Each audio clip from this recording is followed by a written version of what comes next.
नमस्कार। अभी हम हैं दिल्ली के एम्स हॉस्पिटल में और एम्स हॉस्पिटल दुनिया का सबसे बेहतरीन हॉस्पिटल में माना जाता है।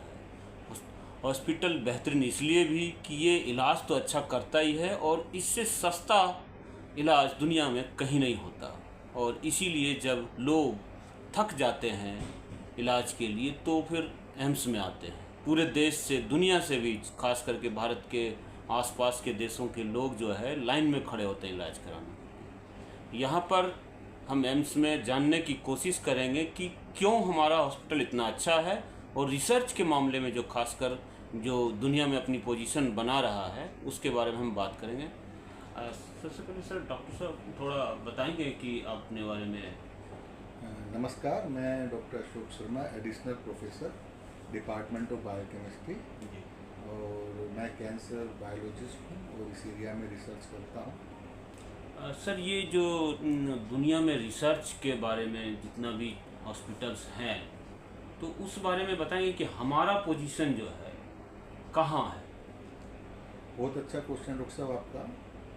मैंने अपना पीएचडी एम्स न्यू दिल्ली से ही किया और approximately 10 years I spend in the US और दुनिया के दूसरे देशों में भी मैंने अध्ययन किया है और विजिट किया है। और मैं पूरे कॉन्फिडेंस के साथ कह सकता हूँ कि एम्स जैसी फैसिलिटी, जो एम्स जैसा इंफ्रास्ट्रक्चर है, दुनिया में कहीं भी नहीं है। दुनिया में कहीं नहीं है। किसी भी तरह से यहाँ पर हमारे वर्ल्ड क्लास क्लिनिशियंस हैं, वर्ल्ड क्लास इंफ्रास्ट्रक्चर अवेलेबल है, बहुत अच्छे अच्छे साइंटिस्ट हैं, रिसर्चर्स हैं। जैसे मेरे जैसे बहुत सारे फैकल्टी रिसर्चर्स अब्रोड से वापस आए हैं जो अपने देश की मातृभूमि की सेवा करने के लिए। और यहाँ पर सभी तरह की बीमारियों का इलाज इसलिए संभव है, हम लोग यहाँ रिसर्च करते हैं। हर पेशेंट्स के ऊपर प्रॉपर रिसर्च होता है, उसका अध्ययन होता है और उस डेटा को एनालिसिस करने के बाद पूरा क्लिनिशियंस का और रिसर्चर्स का टीम मिल के काम करते हैं। उसके बाद पेशेंट को ट्रीटमेंट दिया जाता है, क्योंकि ये इंस्टीट्यूट बनाया ही इसलिए गया था कि हम मेडिकल एजुकेशन और मेडिकल रिसर्च को बूस्ट कर सकें और देश को हेल्थ सेक्टर में अग्रणी कर सकें। तो सफदरजंग एक अच्छा हॉस्पिटल है, उसके सामने दूसरा हॉस्पिटल बनाने का तो कोई वो ही नहीं बनता है, रीजन ही नहीं बनता है। तो सफदरजंग के सामने एम्स इसलिए बनाया था कि भाई पेशेंट का इलाज वहाँ होगा और जितने भी मेडिकल रिसर्च और एजुकेशन है वो एम्स में होगी और गवर्नमेंट को हेल्प करेगा हेल्थ रिलेटेड पॉलिसीज़ बनाने के लिए। इसलिए नियर बाई ICMR इंस्टीट्यूट भी है। तो एक बहुत अच्छी लोकेशन पे और आई थिंक इंस्टीट्यूट अपना जो कर्तव्य बड़े अच्छे से वहन कर रहा है। और सर, ये एक सवाल है कि जो हम दुनिया में रिसर्च के मामले में आगे जा रहे हैं तो क्या लग रहा है कि आने वाले समय में हम किन किन क्षेत्रों में अभी आगे हैं और आगे जाएंगे, और आप विशेष करके किस जो है मतलब एरिया में एक्सपर्ट हैं। देखिए, जैसे हमारे ऑनरेबल प्राइम मिनिस्टर साहब कहते हैं कि भाई हमको आर्टिफिशियल इंटेलिजेंस में आगे देश को ले जाना है। आजकल आर्टिफिशियल इंटेलिजेंस का हर क्षेत्र में बड़ा योगदान है, ऐसे ही हेल्थ के क्षेत्र में भी इसकी बहुत ज़रूरत है। हमारी टीम ने अलॉन्ग विद अवर जो क्लिनिकल टीम है, हम सब ने मिलकर CDAC पुणे के साथ एक बहुत अच्छा सॉफ्टवेयर डेवलप किया, आई ऑन्कोलॉजी AI। ये software breast and ovary cancer patients के लिए डेवलप किया गया। ये असिस्ट करता है हमारे क्लिनिशियंस को, रेडियोलॉजिस्ट को, पैथोलॉजिस्ट को, और कैंसर को अर्ली स्टेज में डिटेक्ट करने के लिए और उनका सटीक ट्रीटमेंट देने के लिए इसका मेन कार्य है। इसमें हमने अप्रोक्सीमेटली 5 लाख पेशेंट का ओपन सोर्स से डेटा इस्तेमाल किया। More than 2000 breast and ovary cancer patient का जो हमारे एम्स के पेशेंट हैं उनका डेटा लेके, और जो इंडियन पेशेंट जिस करैक्टरिस्टिक के साथ आते हैं अपनी बीमारी को लेके, उसको उन सारे डेटा को एनालिसिस करके हमने सॉफ्टवेयर को बनाया है। CDAC पुणे हमारा बड़ा कोलैबोरेटर रहा इसके अंदर। और we thanks to government of India, specially ministry of information technology, उन्होंने हमें फंडिंग दी इस प्रोजेक्ट को करने के लिए। प्रोजेक्ट जस्ट अभी कंप्लीट हुआ है। हम इसको अब सेकंड स्टेज के लिए ले जा रहे हैं, जिसमें हम जीनोमिक डेटा को इंटीग्रेट करेंगे और इस सॉफ्टवेयर की जो प्राथमिकता है और जो इसका इलाज का करने में जो इसका योगदान है उसको और ज़्यादा अच्छा और सेंसिटिव बना पाएँ। तो इस दिशा में हमारा काम चल रहा है। जो ये ब्रेन का है हमारा कैंसर या जो भी अन्य बीमारियां हैं, उसमें भारत कहाँ है? ऐसा माना जाता है कि लोग अमेरिका चले जाते हैं इलाज कराने के लिए। देखो आप हम जितने भी लोग हैं, हमारा डेथ एक दिन होगा, ये तो कन्फर्म है। लेकिन जो हमारा डेटा है लैंसेट 2019 में जो डेटा पब्लिश हुआ, उसके हिसाब से कैंसर अब फर्स्ट कोज ऑफ डेथ हो गया है वर्ल्ड वाइड भी और हमारी कंट्री में भी।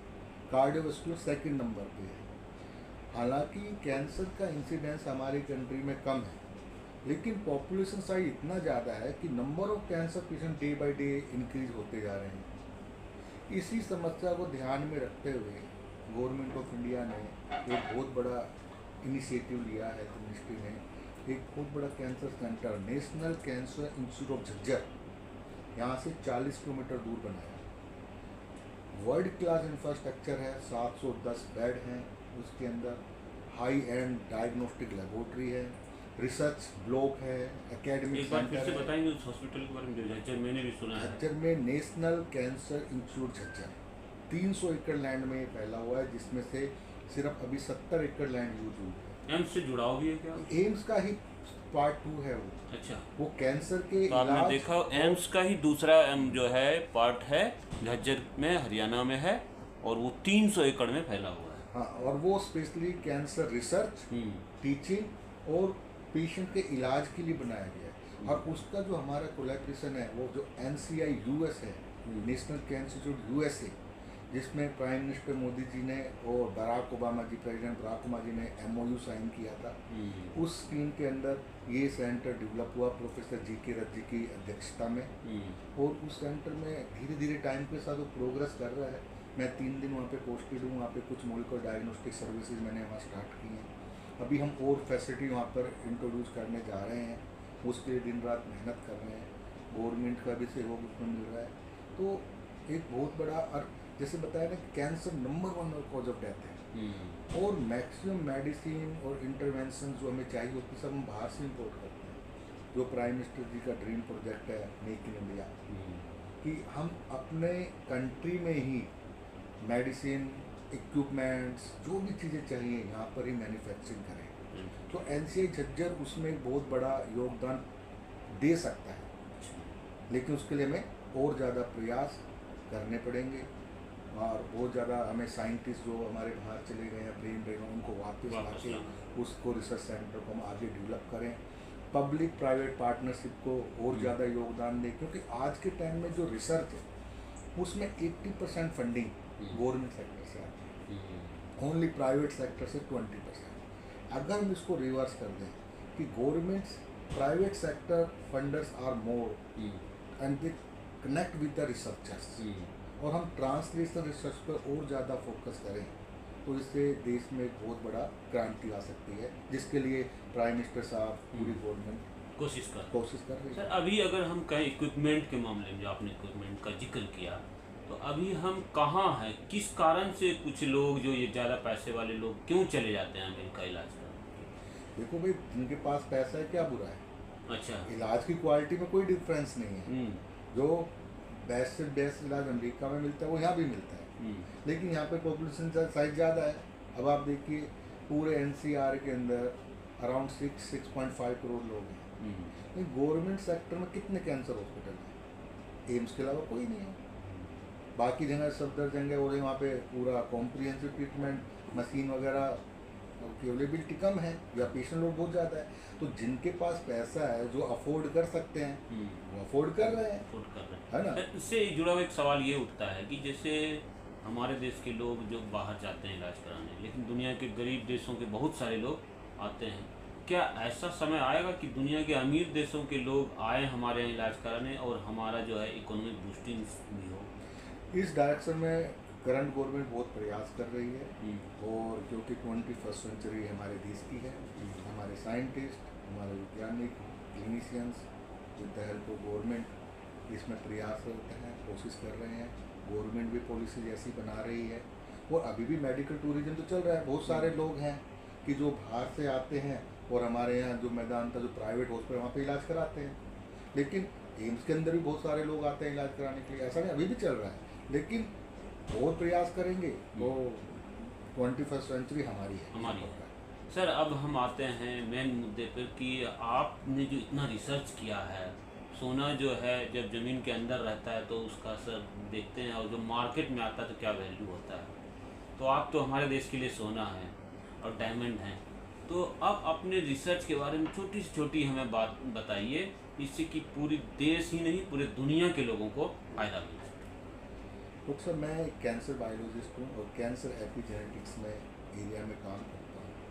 हम लोग जैसे कैंसर है, कैंसर में बहुत सारे कैंसर का 100% ट्रीटमेंट अवेलेबल है। प्रोस्टेट कैंसर 100% ट्रीटेबल, ओवरियन के ब्रेस्ट कैंसर 98% ट्रीटेबल। तो ऐसे, लेकिन बहुत सारे, जैसे आपने कहा था ब्रेन कैंसर की आपने बात की थी, ब्रेन कैंसर है, पेनक्रिएटिक कैंसर है, इनका सर्वाइवल 6% है। जो एप्पल का CEO था स्टीव जॉब्स, उसको पेनक्रिएटिक कैंसर था, इतना पैसा सब कुछ होने के बाद भी नहीं बचा पाए। तो ऐसे एरिया में हमको रिसर्च करने की ज़्यादा ज़रूरत है, और हम इसके लिए नए नए बायोमार्कर, जैसे हमारी कंट्री पॉपुलेशन साइज बहुत ज़्यादा है, तो हमें अर्ली डिटेक्शन बायोमार्कर डेवलप करने की बहुत जरूरी है। इस पर मेरी लेबोरेटरी काम कर रही है। हम आई ऑन्कोलॉजी AI जो सॉफ्टवेयर हमने डेवलप किया है, वो भी अर्ली डिटेक्शन में और पर्सनलाइज ट्रीटमेंट में हेल्प कर रहे हैं। मेरे साथ मेरी कलीग हैं डॉक्टर सहर काजी, जो कि इस प्रोजेक्ट को लीड कर रही हैं। मैं आपसे रिक्वेस्ट करूँगा कि आप उनका कमेंट्स लें, वो आपको और अच्छे से आई ऑन्कोलॉजी AI के बारे में विस्तार से बता पाएंगी। और हम लोग लगे हुए हैं कि अपने ह्यूमन रिसोर्स को तैयार करें और नई नई रिसर्च करें, और जिससे कि अपने कंट्री को हम सेल्फ रिलायंट, आत्मनिर्भर भारत जो प्राइम मिनिस्टर जी का विजन है, उसमें अपना कोई छोटा सा योगदान दे पाएँ। तो मैं आपसे डॉक्टर सहर काजी प्लीज। डॉक्टर अशोक से बात हुई हमारी, आपने देखा कि किस तरह से भारत कैंसर की दुनिया में जो है नंबर 1 बनने की ओर अग्रसर है। अब हम डॉक्टर सहर से भी बात करेंगे।